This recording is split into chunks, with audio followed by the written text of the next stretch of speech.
is going on, YouTube and everybody? Welcome back to another episode of Ya Boy Minion Moto, making another episode of Pre-Runner Chronicles, the build series of me building my pre-runner. And this this is probably number 4, 5, probably 5 or 6. I don't remember. I'm not at my computer right now, and I done messed up, as you already know, because that's part of the whole YouTube thing. We always mess up one way or another. I didn't film the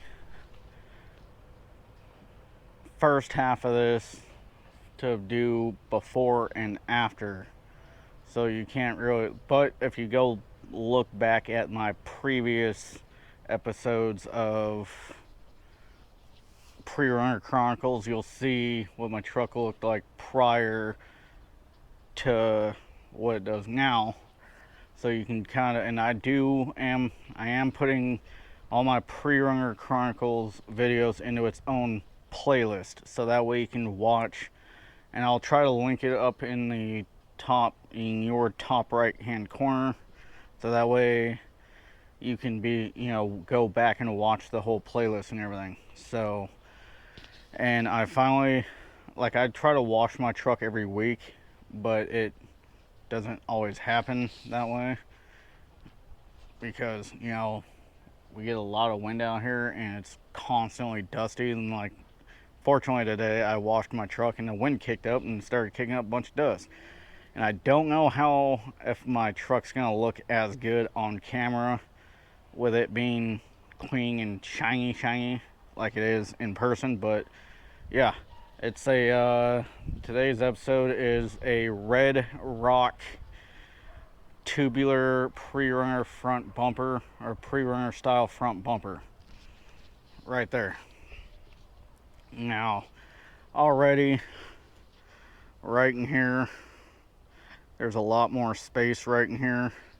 You can see how much more ground clearance there is compared to the stock front bumper being way down here. So there's a good 8-9 inches of extra ground clearance, and now you can really see the AFE sway away shocks and stuff. Don't worry, I will upgrade the lower control arms and the steering knuckles and all that shit at some point, but just this front bumper is freaking legit, man. In that grill part right in the center there, what's cool is on the inside here, I don't know if you're gonna see the bolts right here or not, but my finger's on it. I can take this whole portion out. I can take this out and I can mount a 30-inch light bar right here. Or if you look inside there, right, there's sections in there where I can also mount light pods or a light bar in there, so that way I can have it behind this and have some kind of protection. But just I know somebody's probably gonna think that this bumper is way too big and doesn't go underneath the truck as much, because if you look at the profile of this thing right here, from the edge of this cowl here to the edge of here is probably a good 3 inches, 3.5 inches, and here is a good 5 or so. And there's my hand for preference, but it does weigh a little bit more than the front bumper. I can definitely feel the weight difference a little bit pushing down on the front end, right? So I'm gonna try to, don't worry, the next thing I'm gonna get is the rear bumper next, and this is why I don't like chrome. So that all this black stuff there is just all this overspray from that, but I had the chrome front bumper as well.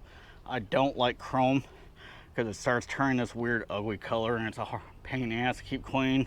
And then there's also this plastic shit on here where if you start, it just starts looking like shit after a while. So that's another reason why one thing I want to do is cut these bed sides off and put the fiberglass fenders on there, but that's not going to happen for a long time, right? Because the fenders themselves or the bed sides are like $700. That's the price isn't bad. It's getting the body shop to help me to do it. That's where the cost really comes into play, is getting the body shop to come into play. And one thing I want to do also is on American trucks, on this little square piece here, they have a flat black decal that goes right in here. The thing looks sick, but I don't know if I really want to do that yet. But just that front bumper right now automatically has changed the appearance. And if you look at, a lot of people are gonna be like, oh my god, why do you put Armor All on all terrain tires or off-road tires? Like, bruh, first off, it helps the tires from not drying out, and two, it just looks freaking good, dude. And I mean, I know pre-runners were not like, they're not show trucks. I get it. I know it's not supposed to be a show truck, but hey, I want my shit to look good, man. I don't want just some ratty ass piece of shit, you know what I'm saying?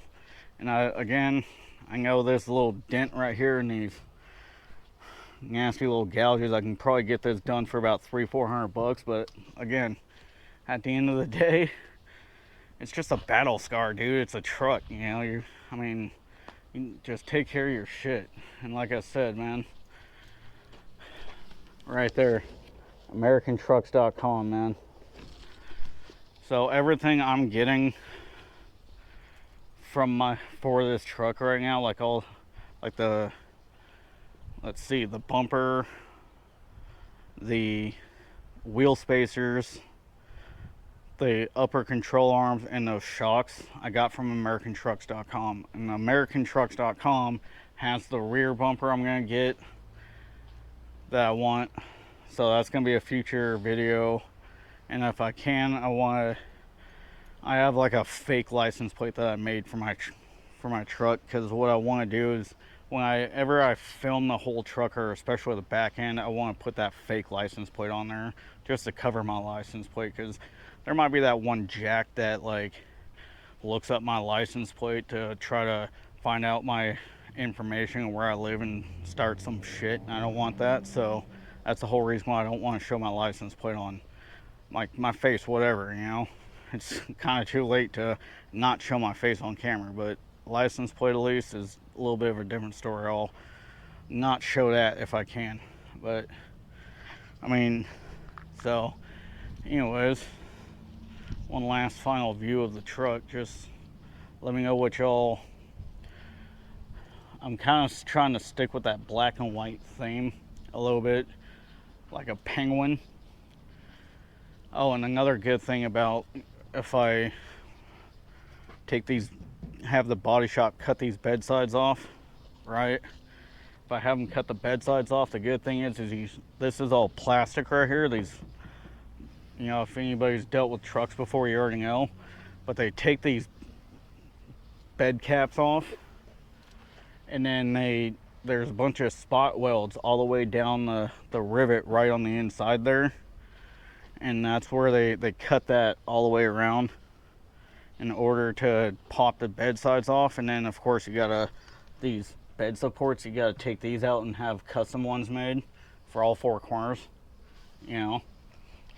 I think it's fiberglass. So the good thing is with the bed sides, I won't have to have that plastic here and have to constantly armor all it to make it look, you know, nice and keep it protected. And it'll be smooth like this. It'll be smooth and flat all the way across. I mean, this has a little bit of texture on it, but it'll be flat. And it'd probably stick out to about a good 4 inches, about that much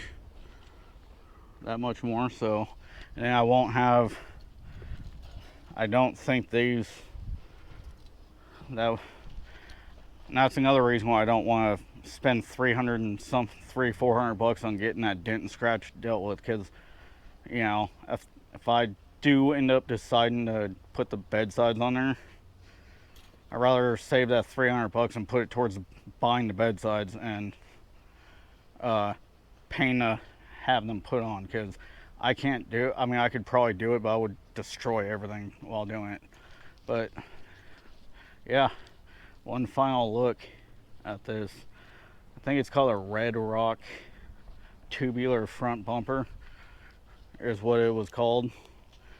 So with the price of the bumper itself cost $630, it was just under $700 for the bumper, but then with taxes and shipping, they added a $100 like fee because I didn't have a loading dock. So, and then I had $20 off my order. So, because I've been uploading pictures of my stuff to AmericanTrucks.com, which is cool. You know, they'll actually, you know, you can upload your video or pictures and stuff, and a video and stuff if you want, and then, you know, if you're a repeat customer, you know, they'll mainly give you some money to, you know, $10 off, $20 off, whatever, for posting your pictures and shit, because it's basically a way to help them advertise the parts. So after taxes, shipping, and the $20, I paid like $832 for the bumper. For just the shocks, I paid $2,890 for all 4 shocks. And then the upper control arms, $397 for the upper control arms. The 2-inch wheel spacers were like $110 after taxes and shipping. So that's $2,890, that's $3,100, say $3,500 for the spacers, control arms, and shocks. So $3,500 plus another $800, so $41. I'm just over $4,100 so far into this, right? And this is like on the cheaper end, right? So don't think that all this shit is like, I'm not getting sponsored at all for any of this. And AmericanTrucks.com, if you happen to be watching any of my stuff, please sponsor me. I would love to get a discount code from you guys and whatnot. And I might even like hit them up and try to do that. So, because if I can get you all a discount code of like 5% or 10% or whatever, y'all should, and you guys want it, like, even if you save $10, you know, who cares? Like, I mean, I know $10 is like whatever, but in today's day and age, even saving $1 is good. Let me know what y'all think down in the comment section down below. Love y'all. Be safe, and let's keep this shit going, because I got the back bumper I want to do next. Of the front fenders I want to do after that. And I got one more thing I got at least 3 more things that I want to do. The rear bumper, the fenders, and one other thing. But the one other thing is going to be really freaking pricey, dude. And unfortunately, the fenders I want to buy are not on AmericanTrucks.com, unfortunately. Otherwise, I would buy them from there. And American Trucks, again, if you see this, you might want to consider partnering up with Fiberworks fenders. What's the other one?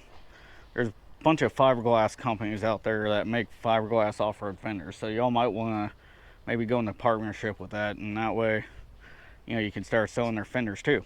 You never know. Love y'all. Be safe. Catch you guys in